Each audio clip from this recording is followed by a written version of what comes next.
Three figures would stand outside of the veil guarding Shibuya. A girl dressed in white with long flowing blonde hair. A young man wrapped in a cloak. And the third, his body shrouded in white and adorned with spots. "Do you think you can break the barrier?" Junpei would ask Tyrone. "It's not about if I can break it. I don't think that I'll have the courage to do so. You see how wide cast this thing is. It's covering almost the entire city. The amount of time it would make for me to create a counter veil, that's time that's going to be lost. Well, can you break a portion of it off? Perhaps, but I don't know if it'll be strong enough to completely release the people inside. What are we going to do, Junpei?" "You two are going to have to be focused on reconnaissance and rescue," Junpei told him. "Tyrone, you're the only way for the people to get out. You're going to be focused on getting as many people out of Shibuya as you can. Tandy, you cover him. Take out as many cursed spirits as you come across. It doesn't matter if they used to be human. They're curses now. And the only good curse is a dead one. And what about you?" "I already told you. I'm going to find Ryoma and Sukuna." In the time that Junpei had gone into hiding, he learned a lot about himself, a lot about the world. He was supposed to die. He knew that. That's what Mahito did to him. Transformed his body, turned him into a lethargic beast. But he held on. His cursed energy became manifest, and through that hatred, something new emerged. Something that would make him untouchable. He would never feel that pain he felt back then. Along the way, he met others, those who had cursed techniques, cursed abilities, but had no idea how to use them. Not that he was much of an expert, but iron sharpens iron, as they say. Tyrone Johnson, Tandy Bowen, Junpei Yoshino. The cloak, the dagger, and the spot. Junpei had been preparing for this moment. During his brief time with Mahito, the cursed spirit, as powerful as he might be, was a foolish spirit. Someone that liked to run their mouth. And thankfully, the gift of gab gave Junpei the information that he needed. Mahito from time to time would talk about their plans for the future, about how his boss was cooking up something for Shibuya on October 31st. Junpei had no idea what he was going to expect when he came to Shibuya, but now it seemingly made sense. "But how do you know he's going to be here?" Tandy would ask. "Because the body that he's inside of belongs to a Jujutsu sorcerer. There's no way he's not going to be here. Especially if his teacher's in trouble." "Sounds like he used to be your friend," Tyrone would say. "Perhaps. But now, he's just a monster that needs to be put down. Look at what's happening on the inside. People are in pain. They're suffering. And the King of Curses is responsible. He's responsible for all of this. So what are you going to do? You're just going to kill him? Not just him. Mahito, everyone he's working with. We're taking them all down tonight. No matter what it takes. Let's go." The moment that they entered into Shibuya, Sukuna's presence could be felt. For Junpei, there was no mistaking who the king of curses was. But to think that he'd actually have had the gall to make himself known. But no, perhaps that was for the best. It saved him the trouble of hunting him down. Cloak and Dagger would begin their rescue and the extermination of the cursed spirits.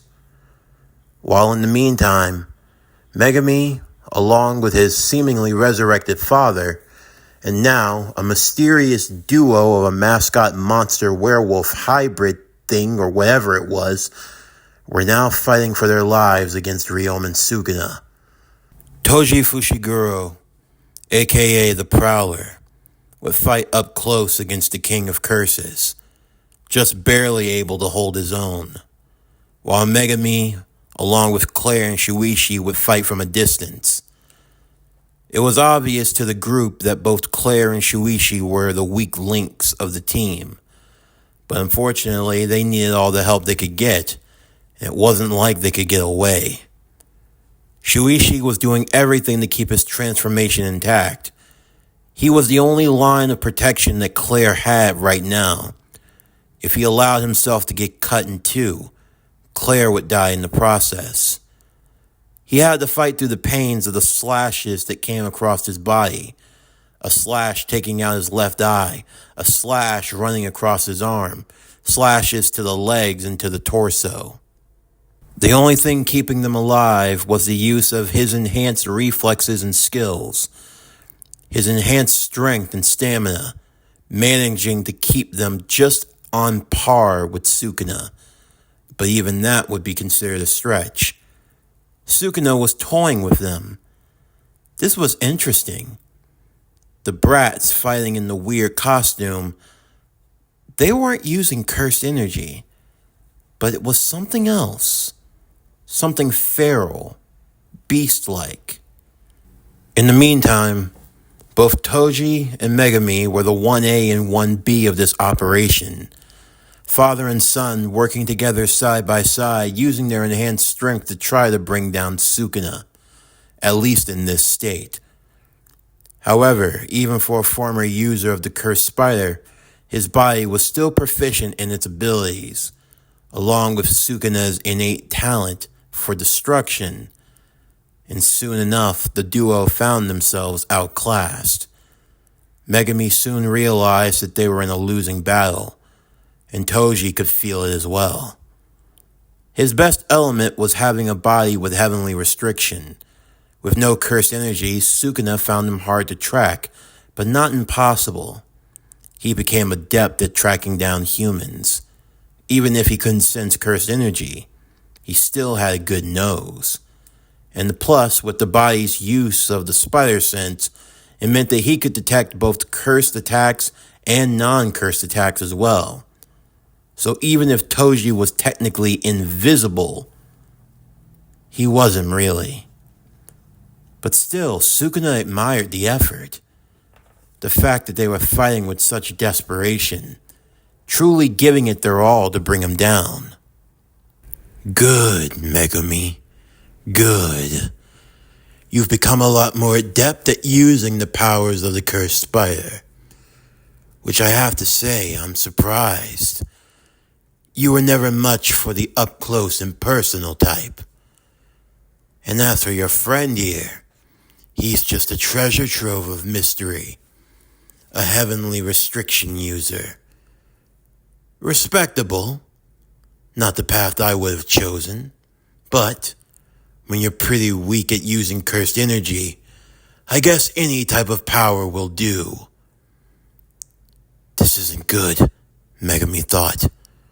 We're not making any ground against them. At this rate, we're just gonna... Don't lose hope. At least not yet. We're not out of it. You're pretty powerful, aren't you? I would say so. But what exactly are you trying to get at? It's simple. You have to find a surefire way of taking him down, don't you? Tell me, do you know how to use a domain expansion? A domain? Yeah, but I've only done it once, and that was when I had help. I see. I'm gonna buy you some time, but help? I don't think that's coming. The only way you're going to be able to make any progress, you're gonna have to strike out on your own. I'll buy you as much time as I can, but it'll be up to you to create the domain. Once we're inside, you need to make sure that you aim to kill. I know that this is your friend that you're going up against, but if you truly meant what you said, then that means you can't afford to hold back. Megami would nod as he would clasp his hands together. Can I really do it? Can I really bring out my own domain without him? And once I attempt it, Sukuna's bound to know what we're going to do. But if we only get one shot, then I have to go for it. I have to kill him. I'm sorry, Miles. I'm really sorry. So, you're stepping up to face me by yourself. I like to think that I'm more than enough for the likes of you. Is that right? Sukuna said. Tell the boy that if he's going to launch his domain, he better make sure that he's giving it all he's got. So you know what we're trying to do. It's pretty obvious. There's no way you're going to launch a domain. And the boy's standing back there trying to gather himself. Let me guess.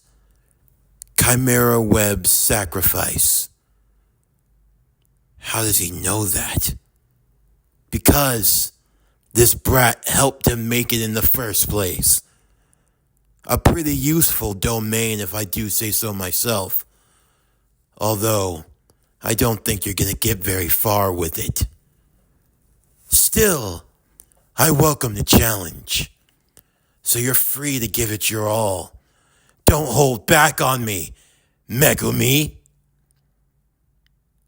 As Megami would prepare to fire off the domain, Toji would engage. While in the background, Shuichi and Claire would ready themselves with their gun. Hold off on that. Huh? Look, I need you to get as far back as you possibly can, but I need you to stay close. We're about to enter into a veil. You're not going to be able to see us. What are you talking about? Claire would ask. Just keep your gun ready. If the veil goes down and that guy is still standing, you need to take the shot. Hopefully, I'll be able to buy you some time. Huh? All right. Domain expansion. Chimera's Web Sacrifice. Instantly, Toji, Megumi, and Sukuna would enter into the barrier, the domain, where it appeared as though they were all caught in a web underneath and a web above. Above them, there lied a giant spider, who seemed to hold a sack on its back. As Toji would engage with Sukuna, Sukuna would attempt to slash away at the domain, only for webbing to appear all around him and hold him in place. Huh? This is new. The last time that I used this domain, I had Miles' help. But I've been thinking what I could do with this thing on my own. Cursed webbing is pretty strong. It can bind and restrain almost any target. And the stronger your cursed energy, the stronger the webs. Is that so? Toji would continue to hold Sukuna in place, as Megumi would launch a slash at the belly of the spider. The moment that the belly was cut open, Shikigami would begin to pour out, falling onto Sukuna. Similar to Dagon's domain expansion, except now, These spider baby Shikigamis needed the feast, and the sacrifice was Ryomen Sukuna, along with Toji Fushiguro. Megami wanted to pull him out, but Toji wouldn't let him. It's not like it's my body that's gonna get destroyed. This is your only chance, right? Make it count. As Toji would disappear in the swarm of spiders, the domain would break apart. Sukuna would use his slash and cleave, tearing away and destroying at the restraining webs. The slash and cleaves wouldn't only affect the domain, but it would actually break them out, Megami taking the brunt of the attack. However, in his distorted view of vision, Claire would fire off the shot from her bullet, aiming directly at his head. At the last moment, Sukuna would just barely manage to cleave the large bullet in two, causing it to shoot off in different areas into an explosion, before turning his full sights on the both of them. Cleave and dismantle. Immediately, Shuichi felt his body falling apart. He did everything he could to keep it from affecting Claire, but she had been cut as well on the inside. They would writhe on the ground in pain, yelling in unison as Sukuna would approach. I still can't make heads or tails of what you really are. But I have to say, leaving an ambush on the outside, not a bad idea. But I do find it kind of pathetic. You didn't have any faith in your own domain, so you had to do something as underhanded as leaving an ambush on the outside of your domain in the event that it failed, because it was going to fail. Shuichi, Claire would yell. I'm fine. Are you okay? I'm alright, but you can't take anymore. So there's someone inside. You pilot him, huh? Two people fighting as one. I can see that your souls align pretty well together. Do I detect some romantic interest? You must love this piece of trash, don't you? Sukuna said, kicking at the cut and slashed body of Shuichi. Stop it! You're hurting him! What? Stop it. I'm having too much fun. Yeah, I can smell you on the inside. You smell ripe and tender. You're just my type. Perhaps with a special sauce. Sukuna was watering at the mouth. It had been a while since he'd had a really good meal. A home-cooked meal. Urame. It was a good thing they met up again, 'cause now it was time to put his good old friend's cooking skills to the test. He hadn't eaten well since the Heian era. As he hovered over Shuichi's body, ready to rip off his head and pull out the tasty treat that was on the inside, from out of nowhere, a flaming chain would wrap around him as it spun him around and threw him far off. What the? Ryomen Sukuna. Huh? Who's asking? Their blood cries out. It's time for you to pay for your sins. Oh. I remember you.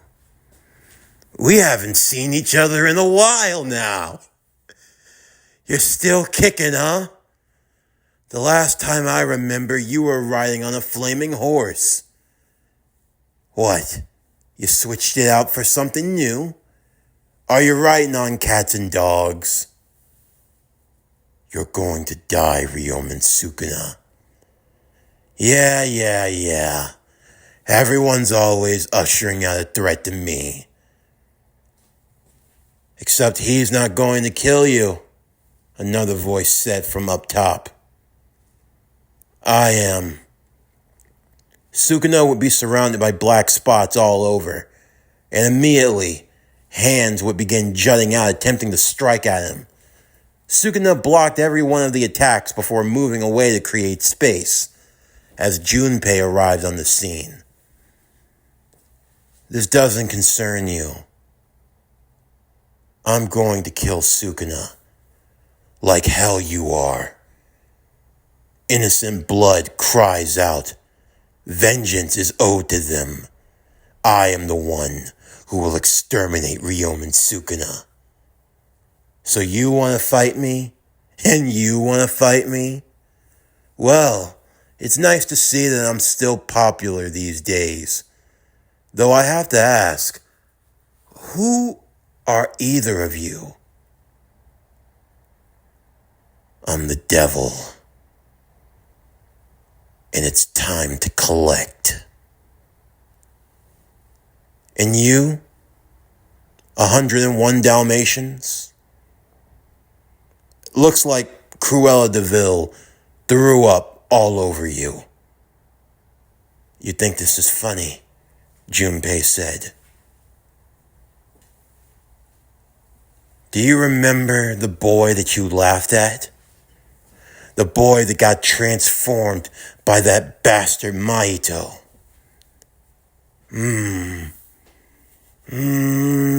Come on, trying to ring a bell and...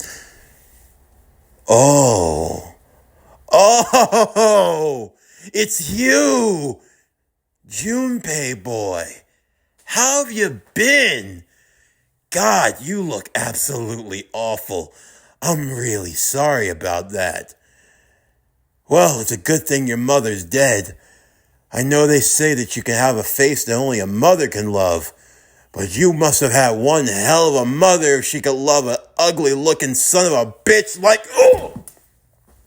Junpei would sneak Sukuna with a punch as Issei went charging in himself, the two of them being caught by Sukuna at the same time, as a three-way would now ensue. In the meantime, Megami staggered to his feet, and what he saw was unsettling. Some flaming skull monster, another one whose body was covered in spots that made him appear all over, and it was Ryomen Sukuna. 3 monsters, all in Shibuya. There wasn't much else that he could do. His use of the domain had proved to be useless. He didn't have strength to join this fight, and even if he did, he'd only get himself killed in the process.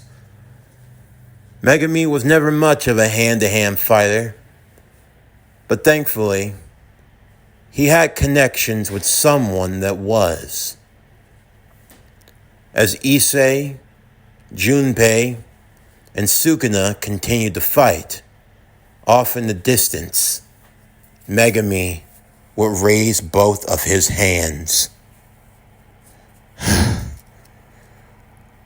With this sacred treasure, I summon 8-handled sword diversion divine general, Maharaga! The 3 fighters would stop in their tracks as a large, glowing cocoon would start to emerge. Everything began to go dark around them, as slowly the cocoon would begin to unveil.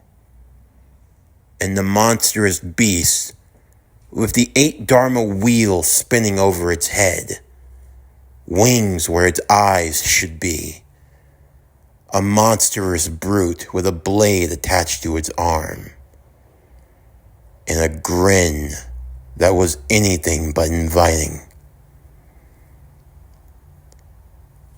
I don't know who you all are, and quite frankly, I don't give a fuck. We're all gonna go anyway. So if I'm losing, we're all losing.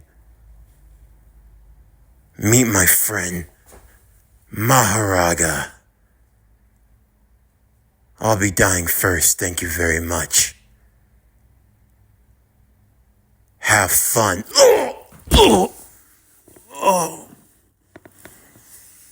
What the hell? Issei said.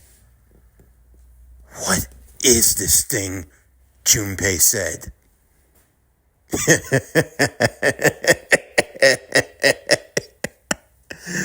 Oh boy, another one.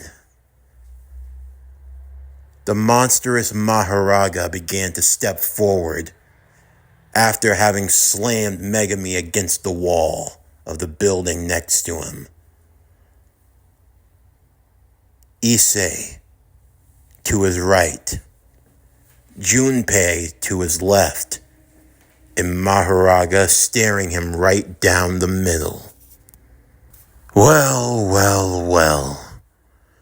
It seems like I really was born in the wrong era. 'Cause it's obvious that none of you kids were ever taught manners. But don't worry. If I'm anything else, I'm an educator. And class is in session. Make all the jokes you want, Issei said. You're going to die, Junpei said. And Maharaga simply nodded with a smile.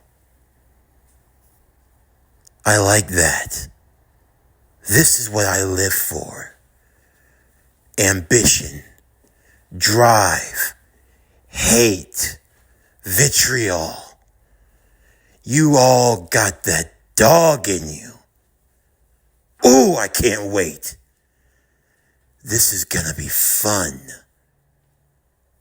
But I do need to let you all know one thing. Before we get started, bear this in mind.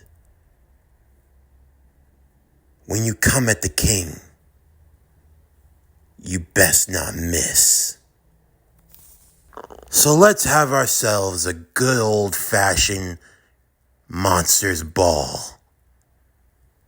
And when it's over, you three losers can comfort each other and rot in hell.